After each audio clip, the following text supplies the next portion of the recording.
Apocalypse chapitre 22, le titre du message s'intitule « La révélation de Jésus-Christ ». Au verset 6 et 7. Apocalypse 22, versets 6 et 7. « Et il me dit, ces paroles sont certaines et véritables.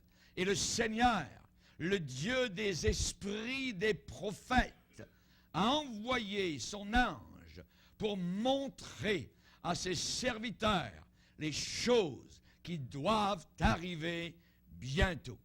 Et voici, je viens bientôt. Heureux celui qui garde les paroles de la prophétie de ce livre. Amen. Père, nous voulons te bénir, nous voulons te remercier et te glorifier pour le grand privilège qui est le nôtre, Seigneur, d'être ce matin à tes pieds, d'entendre ce que nous entendons, Seigneur. Tu as dit dans ta parole, Seigneur, heureux êtes-vous, vous qui entendez ces choses, pourvu que vous les mettiez en pratique. Aide-nous, Seigneur, à ne pas être des auditeurs uniquement, mais à être ceux qui pratiquent ta parole, ceux qui mettent en pratique ta parole. Non pas ceux qui disent, mais ceux qui font ta volonté. Tu nous as formé un corps, ô Dieu, afin d'accomplir ta volonté ici-bas sur cette terre. Tu nous as donné un certain nombre d'années. Nous n'en connaissons pas le terme, nous n'en connaissons pas la fin, mais nous savons que toi, tu le sais, Seigneur. Depuis le premier jour où notre cœur a battu, tu savais le dernier que nous passerions ici-bas sur cette terre. Nous prions de bénir cette puissante parole. Seigneur, que le glaive du Saint-Esprit, que l'épée de l'Esprit continue ce matin à ouvrir nos cœurs, Seigneur, car nous savons qu'un jour, nous devrons rendre compte devant toi de tout le mal et de tout le bien que nous avons fait. Seigneur, connaissant ta terreur, nous voulons marcher dans la crainte, nous voulons marcher dans l'honnêteté, nous voulons marcher dans l'obéissance, nous voulons nous plier à ta volonté. Au nom puissant de Jésus, Amen. Et tout le peuple dit, Amen. Gloire à Dieu. Vous pouvez vous asseoir, frères et sœurs. Alléluia. L'Apocalypse est le 66e et dernier livre de la Bible. Pourquoi ce dernier livre de la Bible? Pourquoi l'Apocalypse? Apocalypse, en grec, ça veut dire révélation. L'Apocalypse, ce n'est pas uniquement la révélation de ce qui va arriver à la fin des temps. C'est surtout et principalement la révélation de Jésus-Christ. L'Apocalypse, c'est la révélation de Jésus. Et le but de ce 66e livre, c'est me documenter, c'est m'apprendre, c'est m'enseigner sur le nouveau ministère auquel maintenant Jésus-Christ est consacré. Wesley, ce grand homme de Dieu, John Wesley, regardait un jour dans la rue deux femmes qui étaient en train de se battre, se tirer par les cheveux.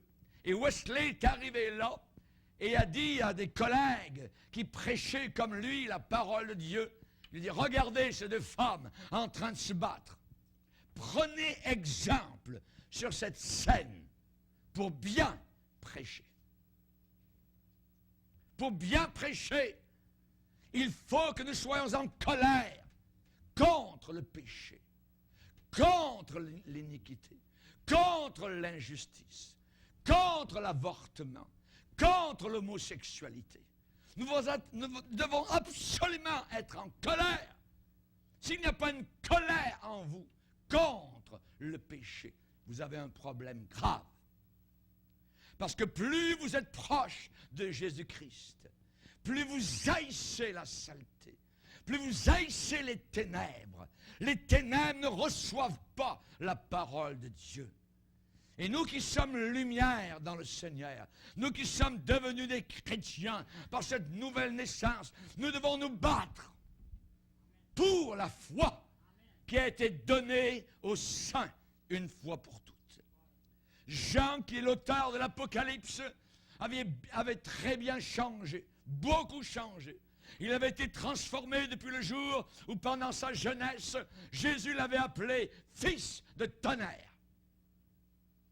Fils de tonnerre. Sommes-nous des fils et des filles de tonnerre? Est-ce qu'il y a un tonnerre dans notre cœur? Est-ce que ça tonne à l'intérieur?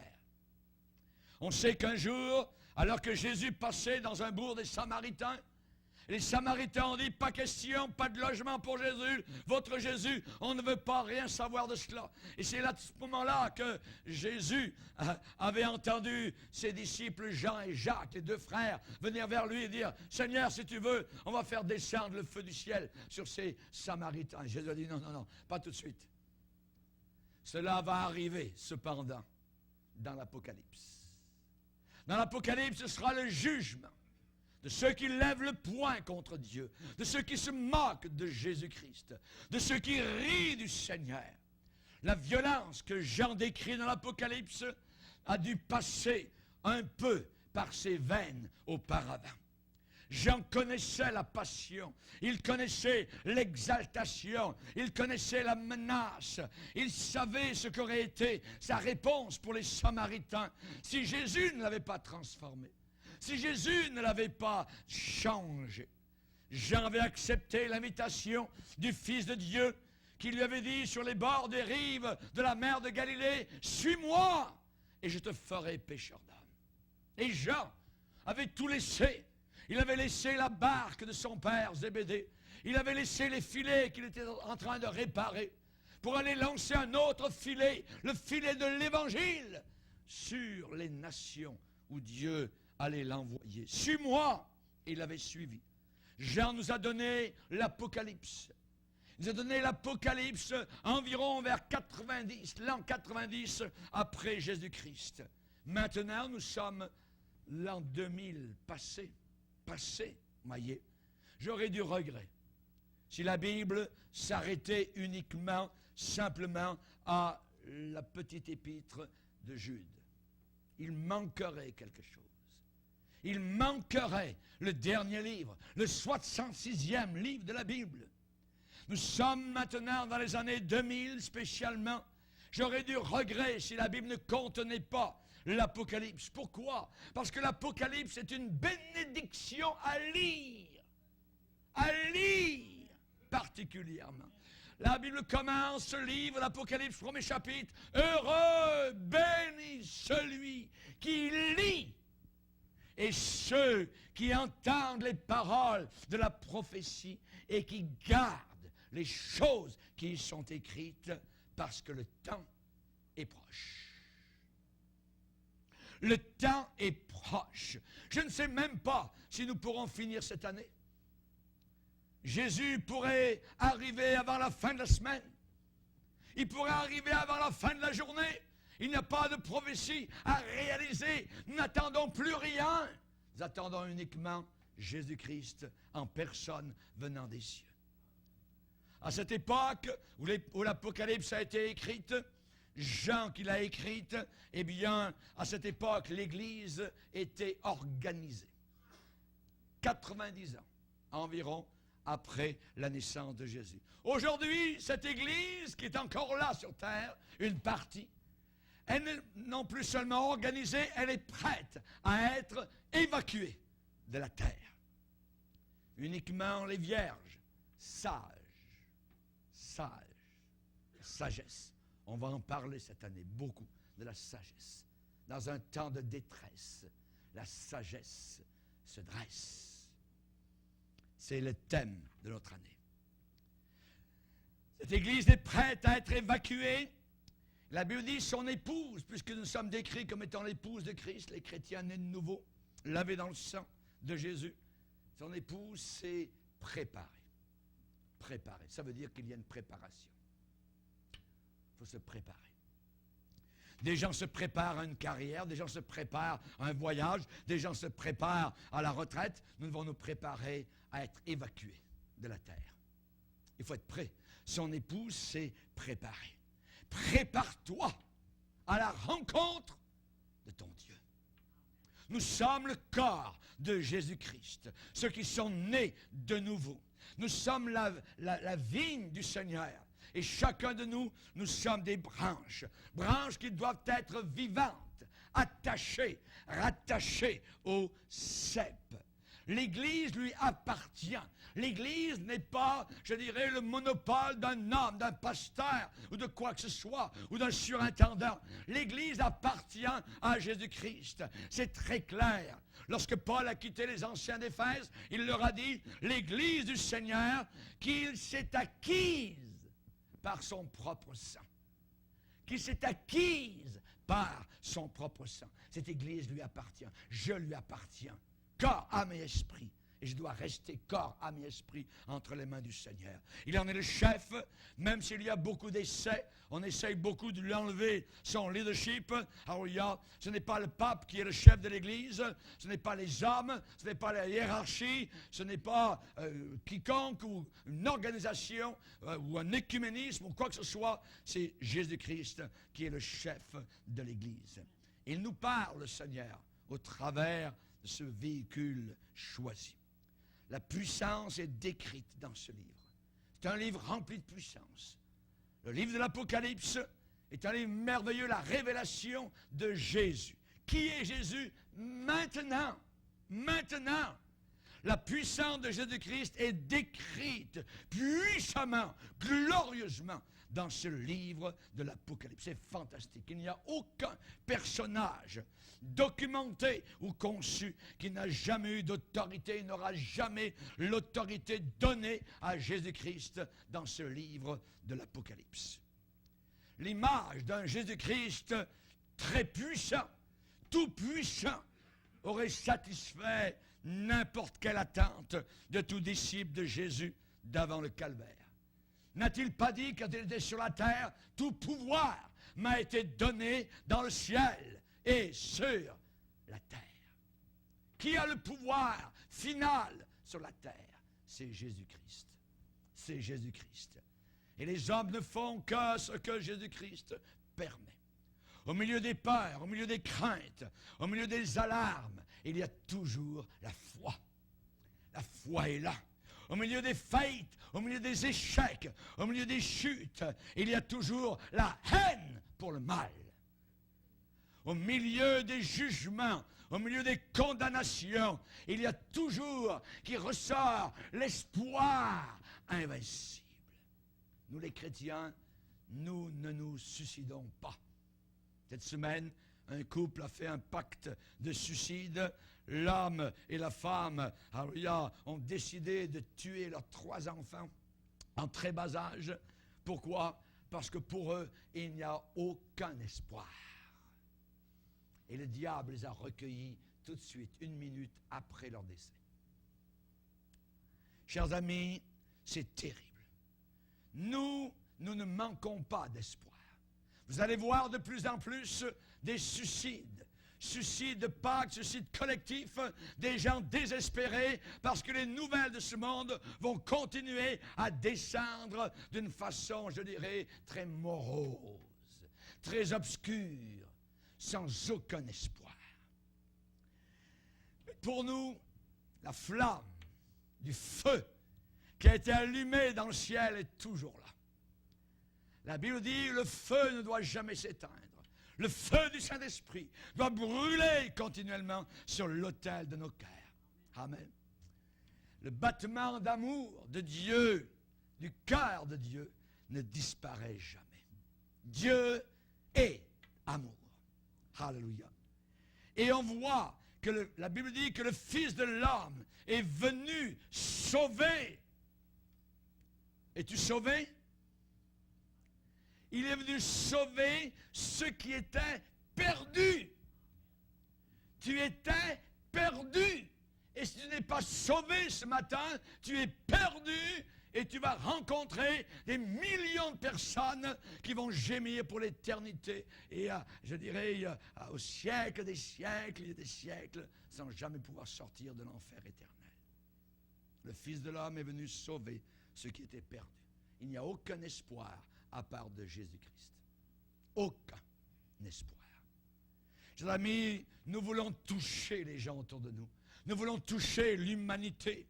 C'est présent entre cœurs. C'est toujours là. On veut parler, on veut dire, on connaît le message, on a la clé, on veut ouvrir les portes aux prisonniers. La justice va triompher. Tôt ou tard, la justice va triompher. Le trône de Dieu n'est jamais en danger. Le trône de Dieu n'est jamais en péril. Daniel, le prophète hébreu, a dit, son royaume ne sera jamais détruit.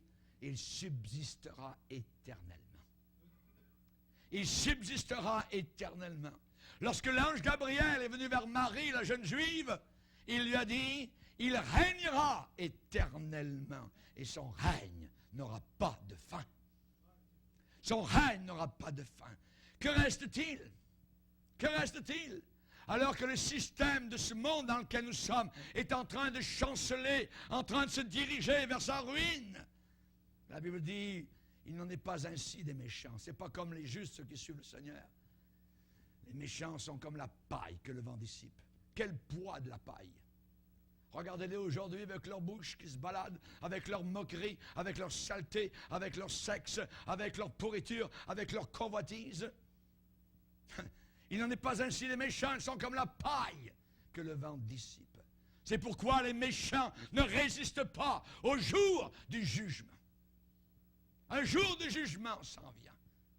Et tout genou fléchira devant qui? Jésus-Christ, notre Sauveur. La Bible dit, la détresse sera tellement grande qu'il n'y en aura jamais eu depuis que la terre est terre, que le monde est monde. Jésus qui connaissait l'avenir a tout déclaré. Isaïe 24 nous décrit actuellement notre planète. La terre est déchirée. Ça veut dire la terre se fissure. La terre se brise, craque. La terre chancelle comme un homme ivre. La terre vacille comme une cabane. Pourquoi vacille-t-elle? Quel est le poids qui fait vaciller la cabane? La Bible dit, son péché pèse sur elle. La relation des événements de la fin des temps est reliée directement avec un produit moral appelé le péché. Le péché. Son péché pèse. C'est lourd le péché. C'est plus lourd que des sacs de sable, nous dit le livre des Proverbes. Et la terre tombe et ne se relève plus. Est-ce que Dieu connaît l'avenir? Est-ce que ce livre est trop vieux? Chers amis, ce que nous lisons dans la parole de Dieu, pour nous, sont des vieilles nouvelles. Qu'il va y avoir des conflits nucléaires, bien décrits dans la parole de Dieu, dans Zacharie 14. Voici la plaie dont l'Éternel frappera tous les peuples qui auront combattu contre Jérusalem. Leur chair tombera en pourriture, tandis qu'ils seront encore sur leurs pieds. Comment est-ce qu'il y a plus de 2000 ans, 2500 ans, un homme a-t-il pu décrire cela? Un conflit nucléaire. Alors que les hommes sont debout, leur chair tombe en pourriture. Sur eux. Conflit nucléaire. Leur chair tombera, tandis qu'ils seront encore sur leurs pieds. Leurs yeux tomberont en pourriture dans leurs orbites. Dans leurs orbites. Et leur langue tombera en pourriture dans leur bouche. Relisez des documents, revoyez des documents sur la première bombe atomique d'Hiroshima. C'est exactement ce qui s'est passé. Zacharie a-t-il raison? Ce livre est un livre du futur. Le 66e particulièrement. Alléluia. Chers amis, le monde ne sait pas, le monde ne se doutait pas du temps de Noé, la catastrophe mondiale qui était en train de se préparer. Ce livre d'Apocalypse nous dépasse totalement, au-delà de nous-mêmes, au-delà même de notre conception des choses. Ce livre d'Apocalypse est trop grand pour être réduit en de simples mots humains. C'est la terreur. C'est la terreur, au-delà de tout ce que l'histoire peut décrire. La Bible dit, Paul dit, connaissant donc la terreur de Dieu, nous cherchons à convaincre les hommes. Nous cherchons à convaincre les hommes. La planète Terre actuellement est dans les convulsions. La cassure dans le contrôle, la brisure dans le contrôle est universelle. Presque chaque mois, chaque semaine, vous les voyez dans les capitales ou les rues du monde entier, en train de brûler des pneus, en train de crier la révolte contre les autorités policières ou quoi que ce soit. La révolte est là, partout dans le monde entier. Nous sommes la génération qui va voir et vivre l'enlèvement d'une Église purifiée, lavée. Je le crois de tout mon cœur. Et je l'attends chaque jour. Je l'ai attendu chaque jour en 08 et je vais l'attendre chaque jour en 09. Dans Romains 8, il est dit, nous savons que jusqu'à ce jour, la création tout entière soupire, souffre les douleurs de l'enfantement. Et ce n'est pas elle seulement, mais nous aussi, qui avons les prémices de l'Esprit. Nous avons le Saint-Esprit à l'intérieur de nos cœurs. Et alors que les pages de ce dernier livre de la Bible s'ouvrent, c'est effrayant, effroyable, terrorisant. On appelle cela la colère de Dieu. On ne se moque pas de Dieu. La Bible est claire, Dieu ne permettra pas. La colère de Dieu, il n'y a rien à la hauteur de cela. Rien n'égale cela dans n'importe quelle bibliothèque que vous pouvez avoir ou aller voir sur Internet. Rien n'est à la hauteur de cela. Comment c'est décrit? C'est simplement décrit. Je regardais quand il ouvrit le 6e sceau. Il y eut un grand tremblement de terre. Le soleil devint noir comme un sac de crin. On n'a jamais vu ça. La lune entière devint comme du sang. Les étoiles du ciel tombèrent sur la terre, comme lorsqu'un figuier est secoué par un vent violent qui jette ses figues vertes. Le ciel se retira comme un livre qu'on roule. Hein? Plus de ciel. Le ciel comme un livre qu'on roule. Voyez? Comme un vêtement qu'on roule, usagé, fini. Le ciel se retira comme un livre qu'on roule. Toutes les montagnes et les îles furent remuées de leur place. Les rois de la terre, ces grands, ces orgueilleux, ces puissants, les grands, les chefs militaires, les riches, les puissants, tous les esclaves, les hommes libres, se cachèrent dans les cavernes comme des rats. Et dans les rochers des montagnes. Et il disait aux montagnes et aux rochers, tombez sur nous, cachez-nous devant la face de celui, il le voit, qui est assis sur le trône et devant la colère de l'agneau. Car le grand jour de sa colère est venu, et qui peut subsister? Who shall be able to stand? Qui va pouvoir se tenir debout en cette journée-là? Chers amis, quelqu'un qui néglige cet avertissement, quelqu'un qui veut agir avec négligence, quelqu'un qui ne veut pas écouter, quelqu'un qui ne veut pas faire attention, ce serait exactement de la même façon aussi moqué des avertissements de Noé ou de la chute proche de Sodome et de Gomorrhe avec ses homosexuels et ses lesbiennes. Quelqu'un qui ne veut pas écouter, faire attention aujourd'hui, se serait moqué aussi du tremblement de terre et des ténèbres qui ont eu lieu à Golgotha, quand Dieu en chair, sous une forme humaine, était en train de mourir pour nos péchés. Avant tout, sachant, dit Pierre, que dans les derniers jours, il viendra des moqueurs, avec leur moquerie, marchant selon leur propre convoitise, et disant, ah, où est la promesse de sa venue? Il n'y a aucun espoir pour quiconque s'oppose à Jésus-Christ de Nazareth. Il n'y a absolument aucune espérance pour quiconque s'oppose à ce livre appelé la Bible. Aucune espérance. Ce charpentier, sans question, le Seigneur est maître de l'univers. Alléluia. Il n'y a aucun avenir, aucun futur pour ce qui est sale. Il n'y a aucun avenir pour ce qui est sale. La Bible dit dans le prophète Osée, ils ont comme le vulgaire. Le vulgaire, qu'est-ce que ça veut dire le vulgaire? Ça veut dire le sale. Ils ont transgressé l'alliance. Ils m'ont été infidèles. Et Osée parle de villes, de malfaiteurs, de traces de sang, de bandes en embuscade, d'assassinats, de crimes, de prostitution, de saleté, de pourriture, de cachette. Et tout cela actuellement est en crescendo. Tout cela est en train de monter. Maintenant, qu'est-ce que nous voyons autour de nous? Un système mondial en train de mourir. En train de mourir. Un système mondial qui nie l'autorité de Jésus-Christ. Un système mondial qui entre déjà dans son enterrement. Qui entre déjà dans sa procession funèbre. Meurtre, mensonge, scandale, avortement, violence, ruine du mariage, l'infidélité, l'homosexualité, le commérage, les calomnies, abandonner sa famille, ses enfants, tuer ses enfants, noyer ces bébés. Marier 2 hommes, marier 2 femmes. La Bible nous parle de l'étrangère, la prostituée, l'adultère. Il a dit ses pieds descendent vers la mort, ses pas atteignent l'enfer. Sa maison, c'est le séjour des morts. Jésus n'accepte pas, ne s'accommodera jamais avec les défectuosités de son organisation qu'il a laissée sur terre, son Église. Les défectuosités actuellement sont évidentes, les avertissements sont clairs, la tiédeur est injustifiable.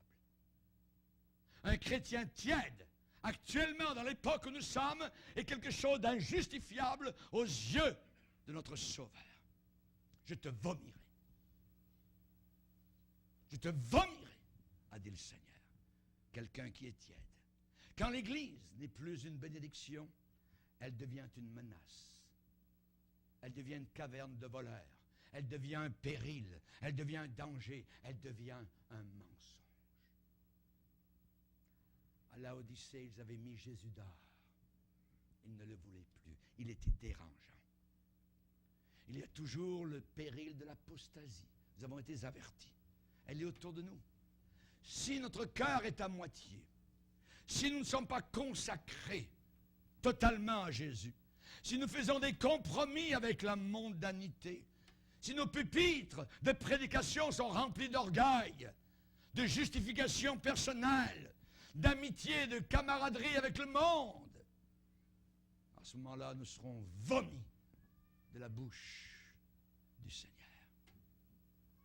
Pour que ce message de l'Évangile puisse se répandre, les cellules chrétiennes, les églises chrétiennes, les communautés qu'on dit chrétiennes doivent absolument rester en santé.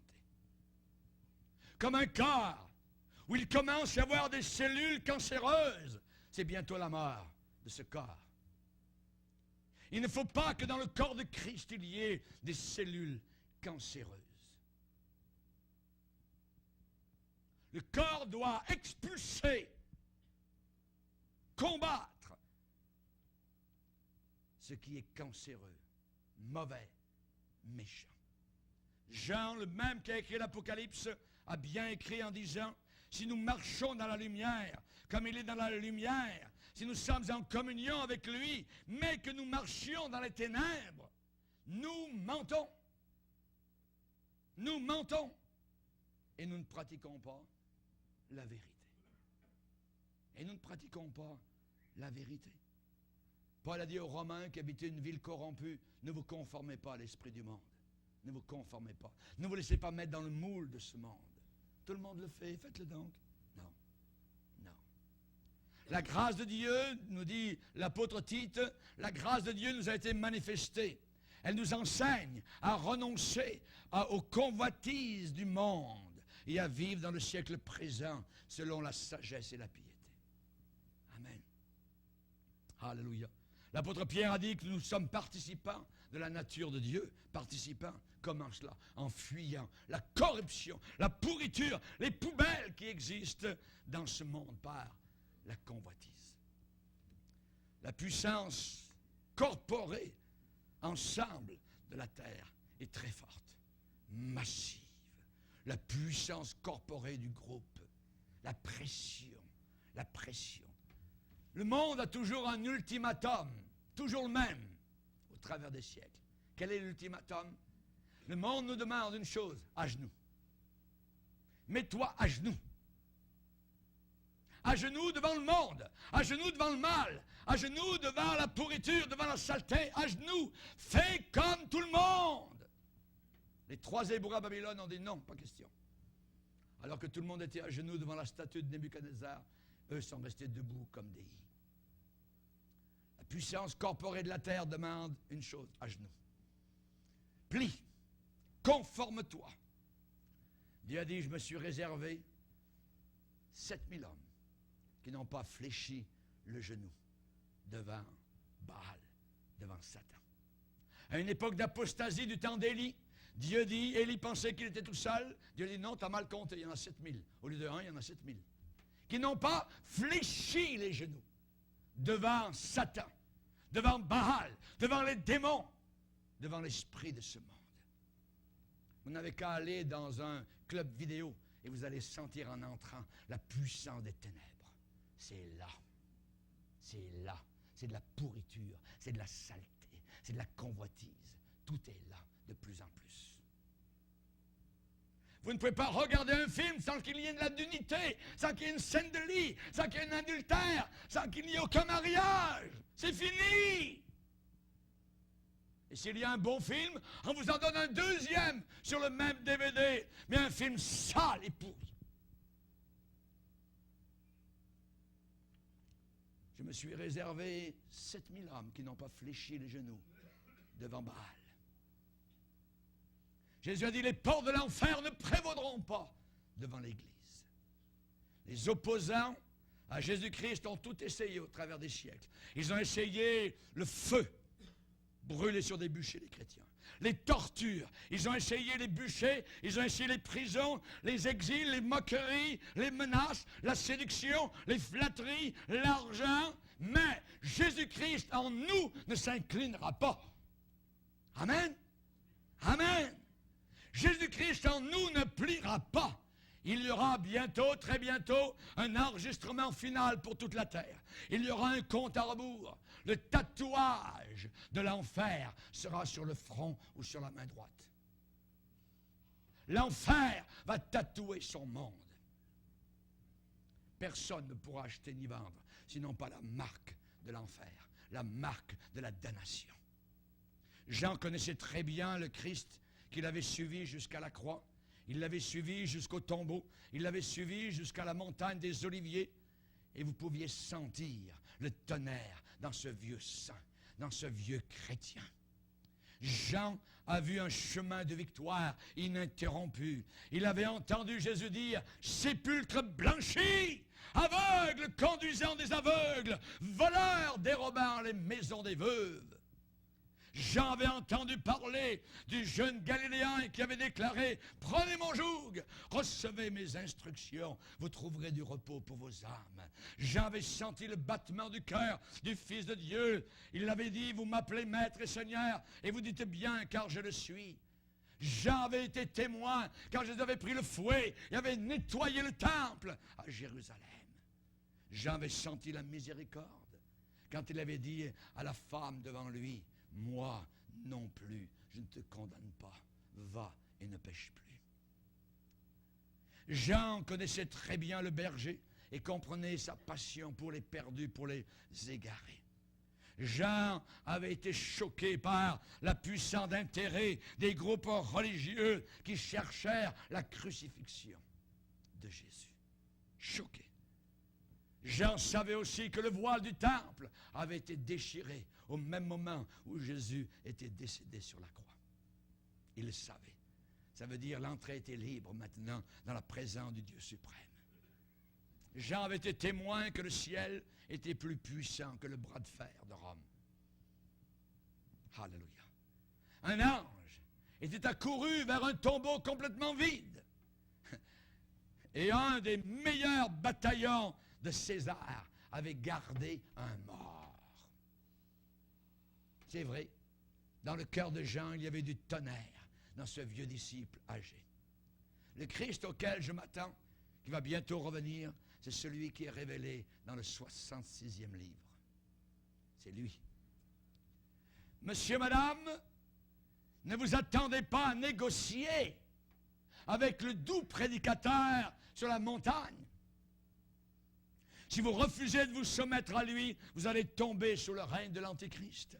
Vous allez croire un mensonge. Le dernier livre de votre Bible s'appelle l'Apocalypse. C'est un autre son que l'Évangile de Jean. Un autre son. Parce qu'ils n'ont pas reçu l'amour de la vérité pour être sauvés, aussi Dieu va leur envoyer une puissance de mensonge, une puissance d'égarement pour qu'ils croient à un mensonge. Vous qui m'écoutez ce matin, soit ici, soit par la télévision, en Europe ou en Afrique ou ailleurs, vous allez vers une rencontre. rencontre un général en chef, quelqu'un de bien plus puissant que n'importe quel pharaon, n'importe quel Nebuchadnezzar, ou Alexandre le Grand, ou César, ou Napoléon, de toute l'histoire de l'humanité. Il a dit que Pilate, eh bien, qui cherchait la vérité, qu'il avait en face de lui, ne l'avait pas trouvée. Qu'est-ce que la vérité, avait dit Pilate? Et ce même Jésus avait dit à Pilate qu'il était capable d'envoyer à son secours 12 légions d'anges sur le spot. 12 légions d'anges, des milliers d'anges. Il a dit, mon royaume n'est pas de ce monde. Ces légions, toujours attendues, son commandement. Les légions de Jésus. Ses armes, celles de Jésus-Christ, son arsenal, est au-delà de tout ce que la terre peut fournir en machines de guerre. Il parle et la terre est créée. Il parle et la terre est décréée. Il parle et les cieux sont roulés.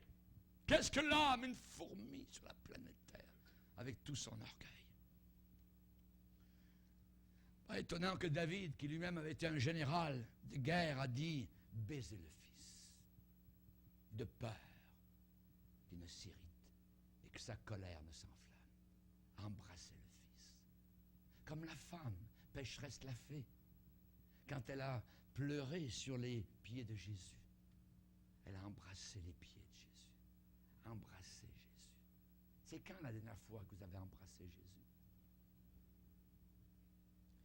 Chers amis, les chrétiens auront leur jour J.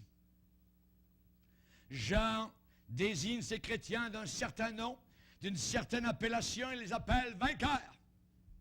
Vainqueurs. À celui qui vaincra, il héritera ces choses. Au vainqueur. La victoire qui triomphe du monde entier, c'est notre foi dans le Seigneur Jésus-Christ.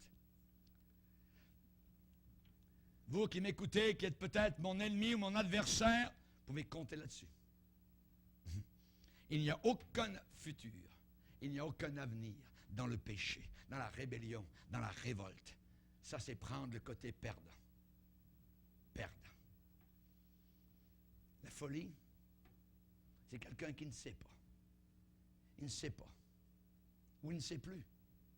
Samson ne savait même pas que le Saint-Esprit s'était retiré de lui. Laodicée, cette église de la fin des temps, ne savait même pas non plus que Christ n'était plus à l'intérieur et qu'il frappait à la porte. Le méchant dit, je ne chancelle pas, je suis pour toujours à l'abri du malheur. Et il ne sait pas que son pied est en train de tomber dans la fosse éternelle. Jésus-Christ a envoyé 12 hommes contre l'Empire romain. Pas beaucoup. Jésus a dit, vous êtes le sel de la terre, la lumière du monde.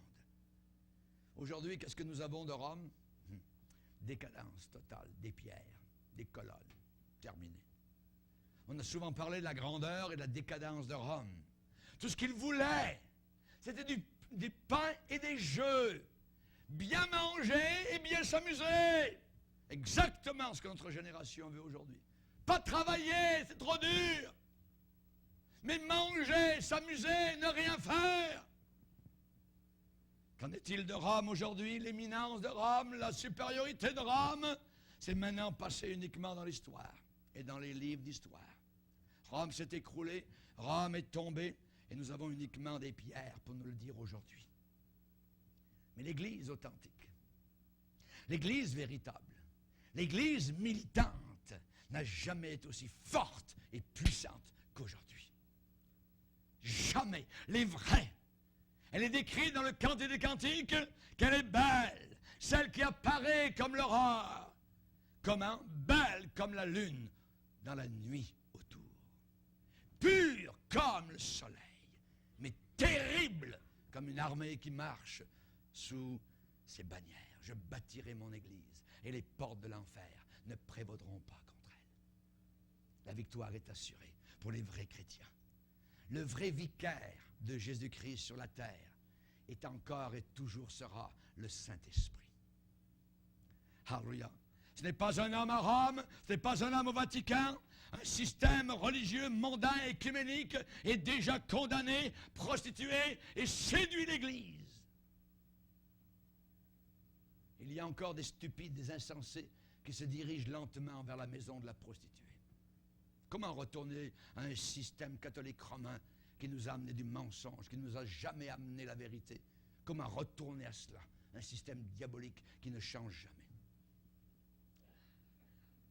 Ce système mondain a déjà agi du temps de l'apôtre Jean, avec la richesse, avec l'autorité corporée, avec un message dilué, lavé, tordu, frelaté, faussé, avec des méthodes douteuses et des compromis.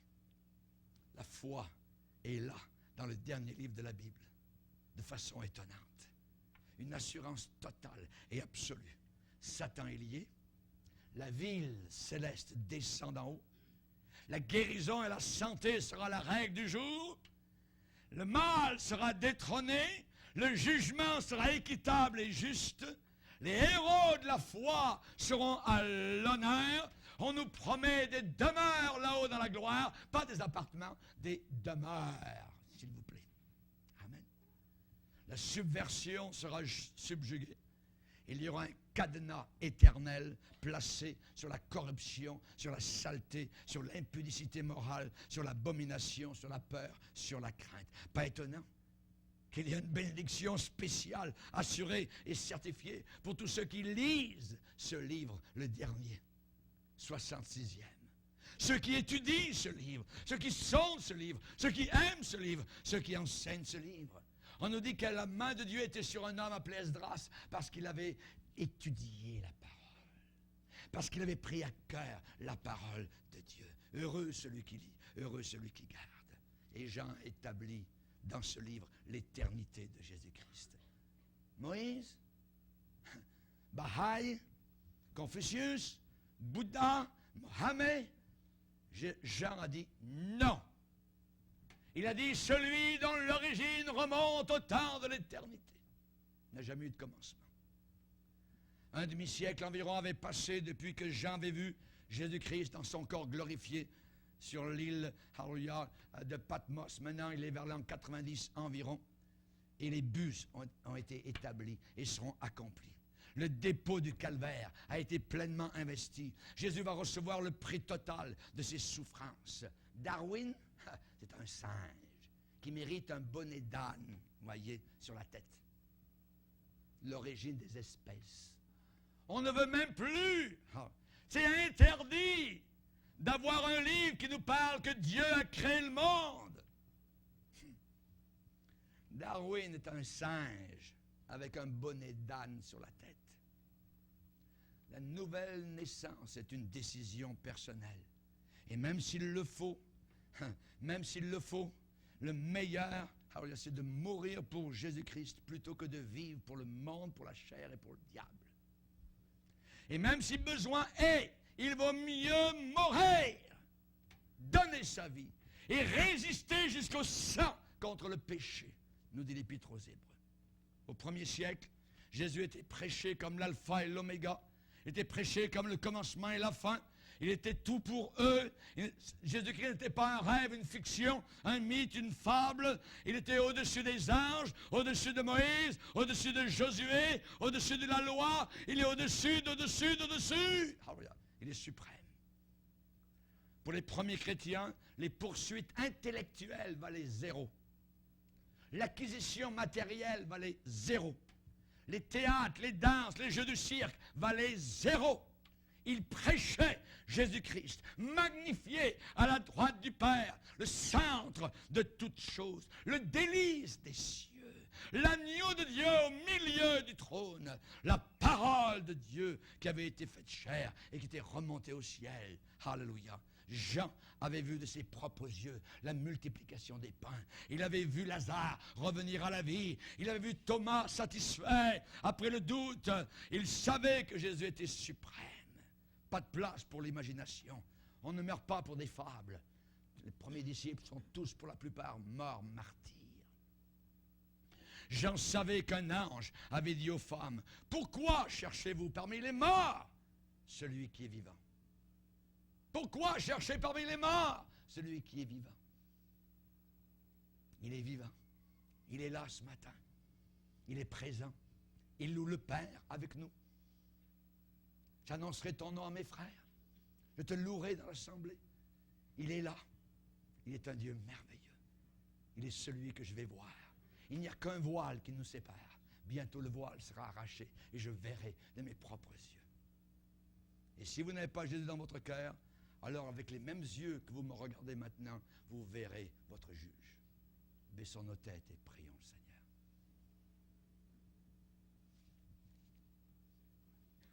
Seigneur, nous voulons te bénir et te remercier. Nous voulons t'adorer, toi qui as dit, je suis avec vous tous les jours jusqu'à la fin du monde.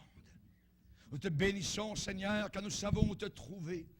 Tu es au trône de la puissance. Tu es au milieu d'un peuple qui t'aime. Tu es avec nous, tu es l'Emmanuel, tu es notre ami, notre avocat, tu es notre sauveur, notre maître. Tu es le chemin, la vérité, la vie, le berger, l'époux. Merci, Seigneur, notre intercesseur auprès du Père. Quand le diable nous accuse, tu es là pour nous pardonner et tu es là pour revendiquer notre cause. Merci, Seigneur. Tu as toute puissance sur la terre. Ta victoire sur la mort et le tombeau est écrasante, complète. Bientôt, Seigneur, nous verrons le nouveau ciel, la nouvelle terre. Parce que le premier ciel et la première terre vont disparaître. Merci, Seigneur. Tu es divin. Thomas l'a dit, mon Seigneur et mon Dieu. Jésus, Jésus, tu n'as pas considéré comme une proie arrachée d'être égal à Dieu. Tu es Dieu. Oh Dieu, ton Dieu t'a oint d'une huile de joie au-dessus de tes égaux. Merci, Père, d'avoir entre nos mains le rapport du 66e livre de la Bible. Jean, notre frère, n'a jamais vacillé, n'a jamais balancé dans ses convictions, mais sa convoitise a toujours grandi. Seigneur Jésus, nous savons que les Juifs, à une époque, cherchaient à te faire mourir parce que tu te faisais toi-même égal à Dieu. Tu es Dieu et nous t'adorons et nous nous prosternons devant toi et nous voulons nous soumettre à ton royaume et à tes lois. Merci Seigneur. Garde-nous jusqu'à la fin. Au nom de Jésus. Amen. Et tout le peuple dit